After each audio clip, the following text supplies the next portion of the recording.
Welcome to Salesology, conversations with sales leaders, the art of faster, easier, more profitable sales. When you're ready to transform your sales for today's transforming market, we've got you covered with your host, the queen of cold calling and founder of Salesology, award-winning author, speaker, sales trainer, and coach, Wendy Weiss. Hi, welcome to Salesology, conversations with sales leaders, the art of faster, easier, more profitable sales. And I am your host, Wendy Weiss. I am the founder of Salesology and creator of the Salesology prospecting method. And I'm also known as the queen of cold calling. Today, my very special guest is Dan Portik, and he is the owner of BVS Film Production. And he is a seasoned sales and marketing professional from Greater Cleveland, Ohio. He has over 3 decades of experience. And he and his team have worked with some of the world's largest companies to develop video programs that deliver measurable results. I like that phrase, measurable results. I'm going to have to ask Dan about that. He's an accomplished author. Dan co-wrote the bestseller Fill Your Funnel with my friend, the renowned sales legend, Tom Hopkins. And that focuses on the power of social media in prospecting and sales. And then his latest book is The Secret Online Door. Love the title. Secret Online Door offers a comprehensive guide to successful online negotiation techniques. And Dan also produced the Master of Sales documentary about Tom Hopkins' life. So welcome, Dan. Oh, thanks for having me, Wendy. This is great. Yeah, so I want to begin where I always begin. I want to know the story behind the story. I just did your formal introduction. Sure. So how did you end up being the owner of BVS Film Productions? How did you meet Tom Hopkins? How did you get to where you are today? Right. I don't know how far back you want to go. You said 3 decades, so I'll skip a decade or so. Through the 90s, I had a larger agency in Cleveland, and we worked with some companies, and we kind of turned into a video production company about 10, 15 years ago. And right then the video world was just coming out. I mean, people were just understanding what video could do in the marketing world. And that evolved quite a bit to recently where, we're doing everything online with social media and things of this nature. So that's how I got into the BVS film productions world. And then, from there, dealing with Tom Hopkins, I met him. Well, I'll go back a step. I was finding that I was able to use a lot of Tom's techniques. I worked with his training for many years, doing those online. And by doing it online, we were able to close sales and, prospect with his techniques with social media. So I reached out to him and discussed with him how to do this through his VP of marketing. And over time, it culminated into a book. So that was kind of that's the short version of 30 years ago to today. So today we run a video production company as well as, sales and marketing. And I'm also, handle being an author as well through that. Okay. So I'm curious when you say that you were using Tom's techniques online, you're not talking about what we all do today is get on a Zoom call and talk to people. You're talking about something else, correct? Yes. So yes. What are you talking about? Sure. It's primarily using, the elephant in the room, LinkedIn, to individually reach out to people, prospecting, targeting the audience, and then sending a message with a video to large quantities of people. It's all about numbers, you've got to do the numbers. And so it was very interesting because, I started in this business where it was a phone and a desk, 100 calls a day, and that's how I built my first business. And then, we see the things evolving. And so it ended up, now it's for me, it's, I still do almost 100 outreaches a day through social media, LinkedIn, whatever, through my databases. So it's really more online communication. And where I really hit home was I was doing this once, and I got an email, or well, actually, it was through LinkedIn. I got an email back from someone saying, from a very large company that everybody knows this company, VP. He says, "Hey, I need a video. Just send me some information on what you do, and we'll get back to you." So I sent it out. Never spoke to this guy. Um, Email me back. He says, "Okay, I know a couple of people on your list. We had a video testimonial, of something, and he happened to know the guy." And he says, "Okay, here's the RFP. Please just do a proposal." Sent the proposal. Still never talked to him. Sent me a PO back for $20,000. So I'm like, okay, I've got to get this in front of people. People have to know that this is happening. So that's how this all evolved when I reached out to Tom on the process. Okay, so how common is that where you have an interaction with a prospect, never speak with them in person, on the phone, on a Zoom call, you don't talk to them, you're just interacting through social media, and you close a deal? How common is that? That's probably about 10% of the time. So you still need a phone call in there. They have to know you're not working out of the trunk of your car. If you can have them come out to like in our situation now, we have a studio in North Homestead, Ohio. I try to bring people into our studio because we want to rent our studio out. But overall, I would say about 10% of the time, I don't even have to talk to anybody. 50% of the time, it might be one call. And then, the remainder of the time, you have to do maybe 2 or 3 calls, Zoom meetings like this, things, mostly Zoom meetings, very few in-persons, unfortunately, these days. It's the way of the world. Absolutely. But I am actually not surprised to hear that it's only 10% where you never talk to anybody. Yeah. Although I would have guessed it was even smaller than 10%. But, right. But 10% is not a big number. So I guess eventually I did meet them, by the way. After the deal was done, we ended up picking a deposit check up. I went in and, shook their hand. Nice to meet you. So you have to do it eventually. Thank you for your check. Yes, exactly. Yes. Okay. So why video though? What is it that's special about sending someone a video versus just sending them a message? Right. Yeah. Most people, it's just one of the simplest ways to reach people. They can watch it anytime they want. They don't need to immediately watch it. They can share it. It's a perfect presentation, so there's no chance of any errors if it's done correctly. And if you look at YouTube and Google, that's their world. Google owns YouTube, so they're making sure that their videos get out there. So overall, it's just one of the easiest ways to get your message to people. Okay. So if you're using video for prospecting, what's the message? Right. So keep it simple. Keep it super simple. And most of the time, you want it to be something that's of value to your customer. You don't want to be a sell in any way. The great book I just read, it's called The Go Giver. I don't know if you've heard of it, but oh, yes. Fantastic. It's all about a new way of selling. Great guy to get on your podcast, by the way. He's available for these. But it's it's all about giving. So in any type of video environment, you want to make sure that you're giving valuable information often. It's the old adage, 7 impressions. It's probably up to 10 now before you get a sale or even someone reaching out to you again. You really have to stay in front of them with valuable information. Okay.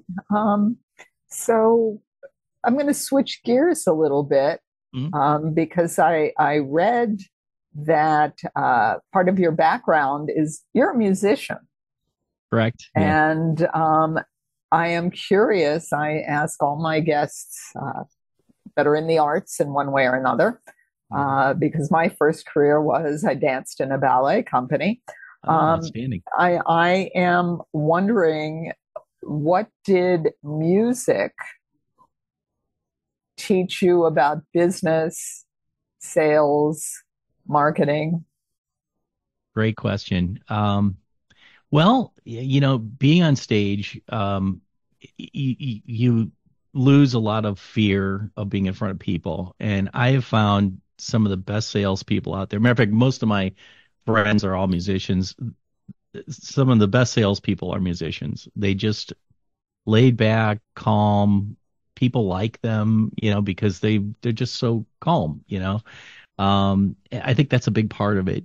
But being on a stage, helped me a lot. It just helped me to get comfortable in front of people. And, if you can talk to people, if you can sing in front of people or whatever it might be, it's not that hard. It's not a hard transition. Was there anything about the process of learning, I don't know, an instrument? Did you sing? Was there anything about the process of learning how to do that translated into sales, marketing, business? Right. Well, it's how do you get to Carnegie Hall? Practice, right? So that's really the basis of it. As a musician, I used to practice 4 hours a day, religiously when I was younger. At the time I wanted to be an 80s rock star. Who didn't, in the music world? So, I did everything I could to do that from a standpoint of like practicing and the transition into sales, the same principle. Back then, we had a training course. I was working at a health club, and the training course was Tom Hopkins, How to Master the Art of Selling. So that's how I got introduced to him and understanding that. And we would just tear that book apart chapter by chapter. And the whole key behind it is learn your closes, practice, learn how to prospect, and make it second nature. If you can do that, that's where that's where it makes a big difference. I'm curious about your take on this, because there is this in this selling world, there is this myth of the born salesperson. Now, I'm not one. I haven't actually met anybody that is. Anna Pavlova, the great Russian ballerina, said no one arrives from talent alone. Work transforms talent into genius. So I'm curious about your take on that, because somebody might be very musically talented. Somebody might be a talented dancer. That does not mean they're going to be dancing with American Ballet Theater if they don't go to ballet class. Right, right. And, I think that goes with almost anything. I mean, there's so many musicians. You see that in the music world. There's so many musicians out there that are just amazing, but they're playing in their living room. There's more to it. There's ingredients that have to be, not that I ever made it to a different level like that, but I think in anything, you have to be able to, there's a little luck involved. There's no doubt there. But how do you make luck? You get in the right place at the right time. How do you do that? You get in front of a lot of people as much as you can. So that I'd say that's how it translates to sales. Just doing the numbers. You talk to so many people, you're bound to make a sale, even if you're not that good at it. And you'll eventually learn to be good at it. And so did being a musician teach you anything about handling rejection? Because I know a lot of salespeople are like, they're terrified of being rejected. So what did you learn there? Yeah, with the music world, I was really lucky because I was a pretty good. I picked up the guitar pretty easily, and I didn't see a lot of rejection from a standpoint of like playing in bands and things. But yes, when it came to like, we tried to cut an album, you get rejected from that, and part of that ended up I had to think, what do I really want to do with my life? I'm getting sick of playing in bars for beer, basically. Sales seemed to be a logical solution for me. It worked and it made sense. So I don't know if that answered your question, but that's kind of the direction, the way my life went with that. Okay. Did you find you were able to kind of pick yourself up and go on to the next gig or the next whatever it is, and in spite of being turned down for doing Yeah, the album? yeah. Yeah, and you know what? In the music world, it was nice because we were just, we just play every weekend. It was fun. It's fun to play. 80s and 90s were a different time than it is today for sure. But I don't remember a lot of it, unfortunately. But it It's was all a fun. blur. It's all a blur. Okay. Yeah. So we're going to pause now for a word Mhm. from our sponsor. But when we come back, I want to ask Dan a little bit more about his collaboration with my friend Tom Hopkins, and also to share with us a little bit about the secret online door. So now a word from our sponsor, the Salesology Vault. Just about every guest that I've interviewed on the Salesology Conversations with Sales Leaders podcast has had a free gift for our listeners. And that includes my special guest today, Dan Portik, owner of BVS Film Productions. So what we've done is we've taken all of those gifts and we put them all in one place just for you. We call it the Salesology Vault, and it's packed full of free gifts from sales leaders, sales experts, marketing gurus, revenue generation experts, and we add another gift every single week. We release a podcast every Monday, and when we do, we add a gift. So you can log in as often as you'd like, and you can download as many gifts as you'd like. It's all free. So the link to the Salesology Vault is in the show notes. So as soon as you finish listening to this podcast, go to the show notes, click on the link. You'll be glad you did.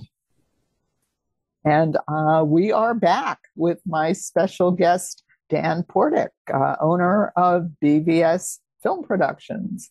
And so, Dan, you told us a little bit about how you met Tom Hopkins, and you wrote a book with him, Fill Your Funnel, and you also made a documentary about him. So can you share a little bit more about your collaboration with Tom and how that worked and what it looked like?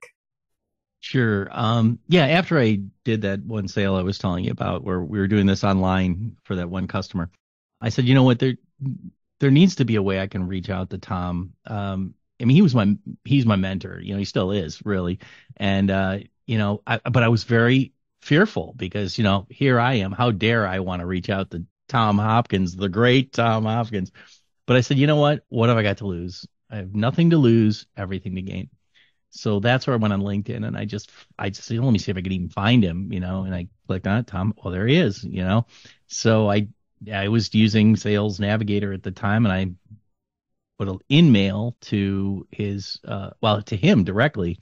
And I'd say within a day, he just got right back to me and he said, I like the concept of what you're doing because I explained to him, I said, I'm using your techniques online to sell, our products and it's working, and I'm not really talking to people. So he said, I like the concept. He goes, reach out to my VP, you know who she is, and, she'll review everything and get back to you. So I basically sent the same email to her. He gave me the information. And I don't know, maybe 2 weeks went by and I got an email back and she said to me, we read through what you do and we really like it. We like the concept. We ran it by some publishers and they're ready to publish it. Wow. Wow. Okay. I probably got a D in English. Okay. Maybe a C squeaking by. I never wrote a book. Didn't even think about it. So I'm like, okay, all right, I'm an author now. What? Okay. So the first step was, she said, just do a brain dump is what she said. She said, take and just start typing. Type everything about what you're doing and how you're doing it. So I literally just started typing and I did that for probably 10,000 words.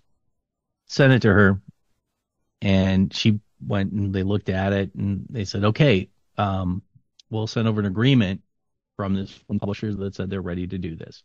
there won't be an advance on this, but it'll be like, this is it. We're publishing this. You don't have to do anything. We're going to help you write this. We're going to do it together. So that went for about 8 or 9 months, and we went back and forth. I don't believe I ever even talked to Tom in that 8 or 9 months. I did everything through the other person, and we went back and forth, and we finally got this done to the point where we all felt comfortable. And the name changed at the last minute. It was going to be called something else, and the publisher says, we really like this name. Go with Fill Your Funnel. So we said, okay, well, you guys are handling it all. So we had some promotions going out on it, and we lucked out, and we got a thing called BookBub to feature it. And that's pretty rare to have that happen. So they liked it, and that puts it in front of, well, it becomes pretty much a bestseller instantly when you do that. Because what happens is it goes in front of, I think, close to 50,000 people, and they all buy it at the same time. And so I think maybe 3,000 people bought it in like 5 minutes. So the first day it came out. So that's considered a bestseller, when, it went to #1 on Amazon right away. So we were all excited about that, and we promoted it through there. So that was the initial book that I did with Tom. And, we were all excited about that. And then after that, I said, you know what?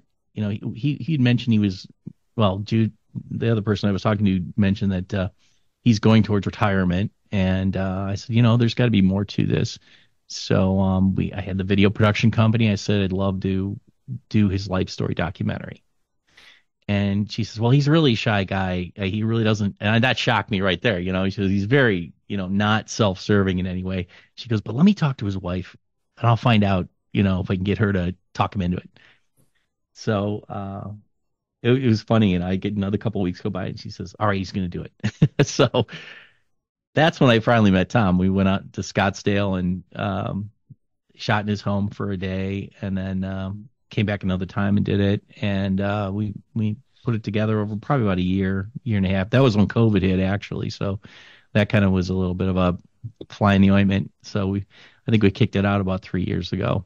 And so it's really just culminates, tells his whole life story. And it was just really just a great opportunity to meet him and work with him, and also meet a lot of the people, a lot of luminaries that gave their success to the fact that they did Tom's training, which I thought was amazing. So we were able to reach a lot of people talking to them as well. That's a wonderful story. That's just a wonderful story. So let's talk a little bit about this secret online door. Mm-hmm. Yeah. So part of it was sparked by the fact that I was able to reach Tom Hopkins through these techniques that I've used in the online door. So it's negotiating. It's having the courage, I guess, to really reach out to people that you would not expect to be available. I mean, that's one part of the book, and you'd be surprised how many people are available if you just ask. And you have nothing to lose. So there's sections in the book that talk about how to do that. The online door is a proverbial door that can really be opened by anyone if they have the right key, which is the right message. Some of the other people that are in this documentary, Sharon Lechter, she's co-authored Rich Dad Poor Dad, and just a bunch of other people are in this. But the way I was able to get to talk to them was the fact that I wanted them in the Tom Hopkins documentary. So, there's those ingredients you need. That you have to have a message that's of what the other person wants, and you have to show yourself as someone that's at the same level to be able to talk to them. So it kind of goes through the everything in there, from your profile to how you put your message together to follow-ups. And, when you're talking to people for negotiating, you want to make sure you're talking to someone that can give you what you want. You don't want to be talking to someone down here when you really need to be talking to someone here that can give you what you want. So it goes through a whole process of that and what it takes to really, be successful at negotiating online. Could you share some do's and don'ts about messaging?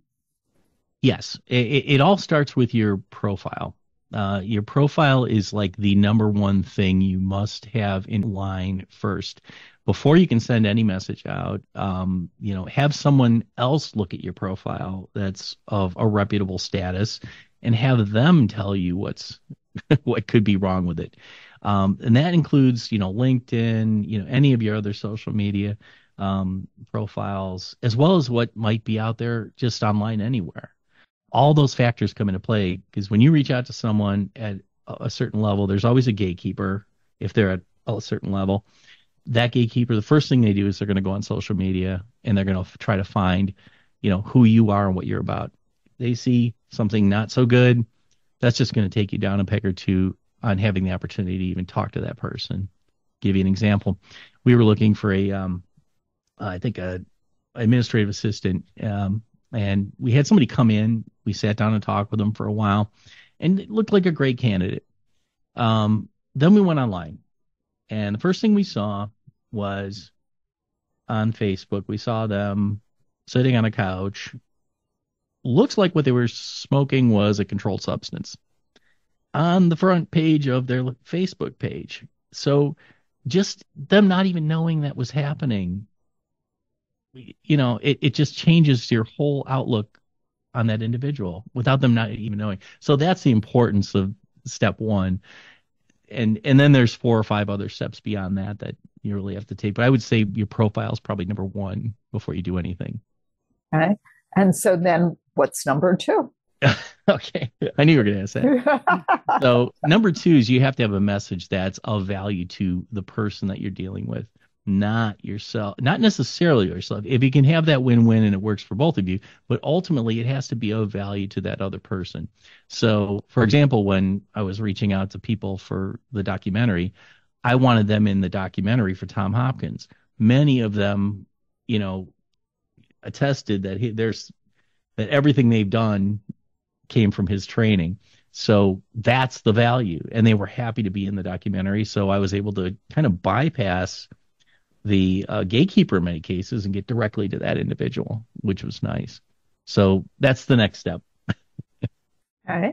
So what if you don't think you have something like Tom Hopkins to leverage, someone like Tom Hopkins to leverage, but you want to introduce yourself to there's someone you want to talk to. Sure. And let's assume you've got a great profile.